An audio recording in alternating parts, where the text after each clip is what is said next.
যিসকল বা চৰকাৰী কৰ্মচাৰীসকলৰ এই ধৰণৰ দুৰ্ঘটনাত মৃত্যু হলে স্বাভাৱিক মৃত্যু হলে আৰু কেইটামান নতুন স্কিম আমি অহা 4 তাৰিখে লখিমপুৰ কেবিনেটত আমি অনুমোদন কৰিম। ইয়াৰো সমান অংশীদাৰ আজি নিয়মীয়া হোৱা শিক্ষকসকলে লাভ কৰিব পাৰিব।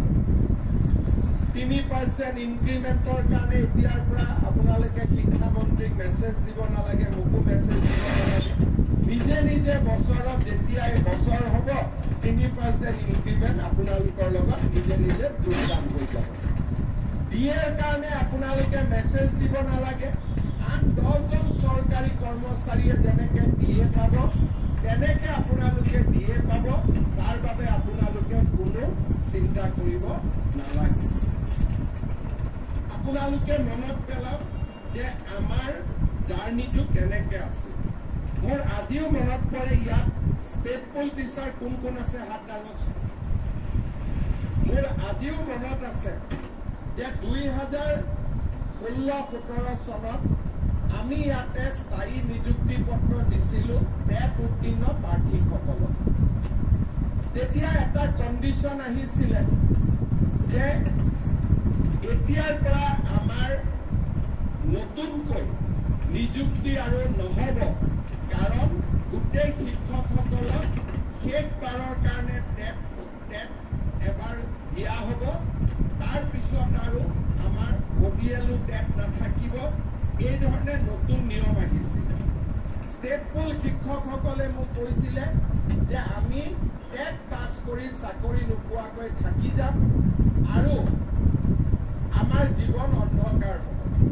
সিদিনাখন এটা দিনৰ ভিতৰতে আমি সৰ্বশিক্ষাত 12,000 পোষ্ট একে ৰাতিৰ ভিতৰতে আমি ক্ৰিয়েট কৰিছিলো আৰু 12,000 শিক্ষকক আমি পোনে পোনে নিযুক্তি দিছিলো। যোৱা বছৰ 2021 চনৰ ইলেকশ্যনৰ আগত ষ্টেট পুলৰ টিচাৰৰ প্ৰথম কম দৰমহা আছিল। বাকী চুক্তিবদ্ধ শিক্ষকসকলৰ দৰমহা বেছি আছিলে। 21 চনৰ ইলেকশ্যনৰ আগত একে দিনাখনে ষ্টেট পুল আৰু চুক্তিবদ্ধ শিক্ষকৰ দৰমহা আমি নিয়মীয়া শিক্ষকৰ সমান কৰি পেলাইছিলো। সেই ধৰণে মেটাৰনিটি লিভ, EL, CL আপোনালোকে যদি চাই 2012 চনৰ 20 মে তাৰিখে প্ৰথম দিনা নিযুক্তি হৈছিলে। তেতিয়া কি ব্যৱস্থা আছিল যে দৰমহা আমাক গভৰ্ণিং বডিয়ে দিব। গভৰ্ণিং বডিয়ে দৰমহা দিব, কম দৰমহা দিব। আৰু সেই 2012 চনৰ সেই যাত্ৰাৰ পৰা আহি আজি 2024 চনত আমি সম্পূৰ্ণ নিয়মীয়া শিক্ষকৰ আজি আমি মৰ্যাদা পাবলৈ সক্ষম হলো। এটা কঠিন যাত্ৰা আছিল। প্ৰথম যেতিয়া মই 26 মেত নিযুক্তি পত্ৰ দিছিলো, জুলাই আগষ্ট মাহত মোক শিক্ষকসকলে হোৱাটছআপ দিছিলে, ছাৰ দৰমহাটো আমি নাপাওঁ দেখোন, স্কুলৰ হেডমাষ্টাৰ SMCৰ চেয়াৰমেনে চহী নকৰে, তেওঁলোকে আমাক নিয়মীয়াকৈ দৰমহাটো নিদিয়ে। আজি সেই যাত্ৰা পথৰ পৰা আৰম্ভ কৰি এতিয়া আৰু মাহৰ 1 তাৰিখে আপোনালোকে নিজৰ দৰমহা নিজে ল'ব পৰা অৱস্থালৈকে আপোনালোকে অহা কালিৰ পৰা আপোনালোকে আহি পৰিব। এতিয়া কিছুমানে মোক কৈ আছে যে ছাৰ 5 বছৰ অভিজ্ঞতা থকাৰ কাৰণে আমি কেইজনমান বাদ পৰি গলো।